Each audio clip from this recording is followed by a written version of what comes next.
നമസ്കാരം. ദൈവം ഉണ്ടോ? ഒരു കഥ പറയാം. 6 വയസ്സുള്ള ഒരു കുട്ടി ദൈവത്തെ വാങ്ങാനായിട്ട് 50 രൂപയുമായി ഇറങ്ങിത്തിരികയാണ്.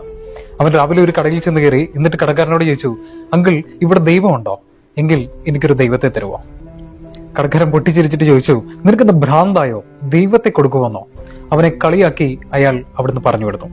അവൻ മറ്റൊരു കടയിൽ ചെന്ന് കയറി. എന്നിട്ട് ഇതേ ചോദ്യം തന്നെ ആവർത്തിച്ചു, അങ്കിൾ, ഇവിടെ ദൈവമുണ്ടോ?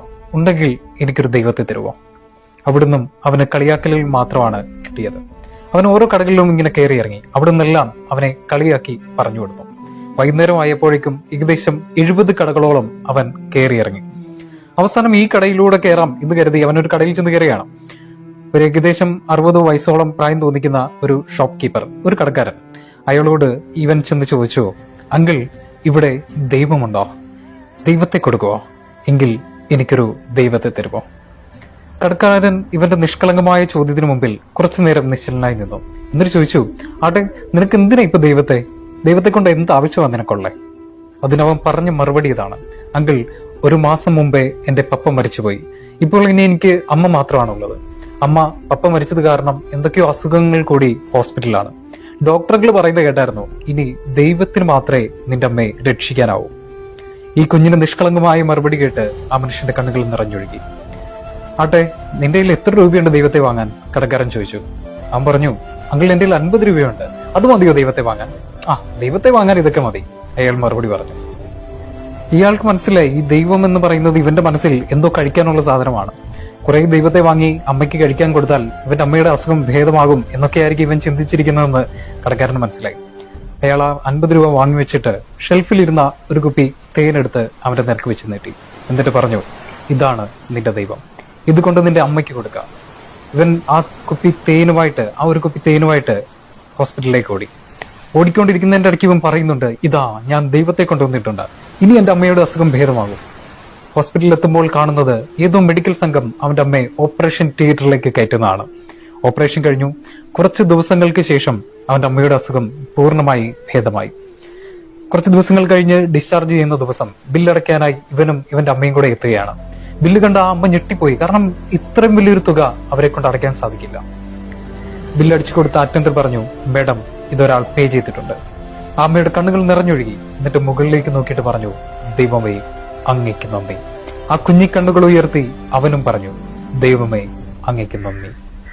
അവര് ചോദിച്ചു, സർ, ഇത് ആരാണ് ഈ ബില്ലടച്ചത്? ദൂരേക്ക് നടന്നു പോകുന്ന ഒരു മനുഷ്യനെ ചൂണ്ടിക്കാണിച്ചിട്ട് അയാൾ പറഞ്ഞു, അതാ അയാളാണ്. ആ നടന്നു പോകുന്ന മനുഷ്യനെ പിന്നിൽ നിന്ന് വിളിച്ചു. തിരിഞ്ഞു നോക്കിയപ്പോൾ അത് ആ ഷോപ്പ് കീപ്പർ ആയിരുന്നു, ആ കടക്കാരനായിരുന്നു. ആ അമ്മയും മകനും ഓടി അയാളുടെ അടുത്ത് ചെന്നു. എന്നിട്ട് പറഞ്ഞു, സർ, നിങ്ങൾ ആരാണെന്ന് എനിക്കറിയില്ല, പക്ഷേ ഞങ്ങളുടെ മനസ്സിലിപ്പോൾ നിങ്ങൾ ദൈവത്തെ പോലാണ്. ഒരുപാട് നന്ദി. ആ നിറഞ്ഞൊഴുകുന്ന കണ്ണുകളിലേക്ക് നോക്കിയിട്ട് ആ മനുഷ്യൻ പറഞ്ഞു, നന്ദി പറയേണ്ടത് എന്നോടല്ല, നിങ്ങളുടെ മകനോടാണ്. ഇവന്റെ നിഷ്കളങ്കമായ കുറെ ചോദ്യങ്ങൾ, ഇവന്റെ നിഷ്കളങ്കമായ കുറെ മറുപടികൾ എന്റെ മനസ്സ് അസ്വസ്ഥമാക്കി. നിങ്ങൾക്ക് വേണ്ടി എന്തെങ്കിലും ചെയ്യണം എന്ന് എന്റെ ഉള്ളിൽ ആരോ പറയുന്ന പോലെ തോന്നി. അത്ര മാത്രമേ ഞാൻ ചെയ്തുള്ളൂ. ഇതും പറഞ്ഞ് ആ മനുഷ്യൻ ദൂരേക്ക് നടന്നകന്നു. ദൈവം ഉണ്ട്. ദൈവം നമ്മുടെ തൊട്ടടുത്ത് ഇവിടെയുണ്ട്. പക്ഷേ നിഷ്കളങ്കമായ ഒരു ഹൃദയത്തിന് മാത്രമേ ദൈവത്തെ കണ്ടെത്താനാവൂ. നിഷ്കളങ്കമായ ഒരു ഹൃദയത്തിന് മാത്രമേ ദൈവത്തെ വാങ്ങാനാവൂ. നിഷ്കളങ്കമായ ഒരു ഹൃദയത്തിനോടൊപ്പം മാത്രമേ ദൈവം നിൽക്കുകയുള്ളൂ. നമ്മുടെ ജീവിതത്തിൽ പ്രശ്നങ്ങൾ വരുമ്പോൾ, പ്രതിസന്ധികൾ വരുമ്പോൾ, സങ്കടങ്ങൾ വരുമ്പോൾ നമ്മൾ ചോദിക്കുന്ന ഒരു ചോദ്യമാണ്, ദൈവമേ, എന്തുകൊണ്ട് എന്റെ ജീവിതത്തിൽ ഇങ്ങനെ? എനിക്ക് മാത്രം എന്തുകൊണ്ടാണ് ഇങ്ങനെ സംഭവിക്കുന്നത്? ദൈവമുണ്ടോ?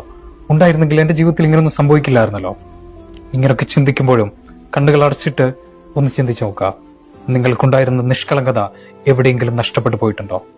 നിങ്ങൾ കുട്ടിയായിരുന്നപ്പോൾ ഉണ്ടായിരുന്ന നിങ്ങളുടെ നിഷ്കളങ്കത എവിടെയെങ്കിലും വെച്ച് നിങ്ങൾ മറന്നു പോയിട്ടുണ്ടോ?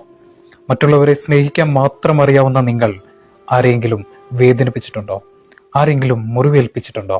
ആരെങ്കിലും കുറ്റപ്പെടുത്തിയിട്ടുണ്ടോ? ആരെങ്കിലും കളിയാക്കിയിട്ടുണ്ടോ? ചിന്തിച്ചു നോക്കുക. നിങ്ങളുടെ നിഷ്കളങ്കത എവിടെയെങ്കിലും വെച്ച് നഷ്ടപ്പെട്ടു പോയിട്ടുണ്ടോ എന്ന്. ദൈവമുണ്ട്. പക്ഷേ നിഷ്കളങ്കമായ ഒരു ഹൃദയത്തിന് മാത്രമേ ദൈവത്തെ വാങ്ങാനാവൂ. നിഷ്കളങ്കമായ ഒരു ഹൃദയത്തിന് മാത്രമേ ദൈവത്തെ കണ്ടെത്താനാവൂ.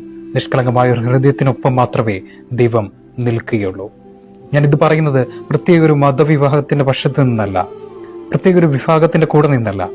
ഞാൻ പറയുന്നത് മനുഷ്യരെ പറ്റിയാണ്, എന്നെ പറ്റിയാണ്, നിങ്ങളെ പറ്റിയാണ്, നമ്മളെ പറ്റിയാണ്. Have A nice day.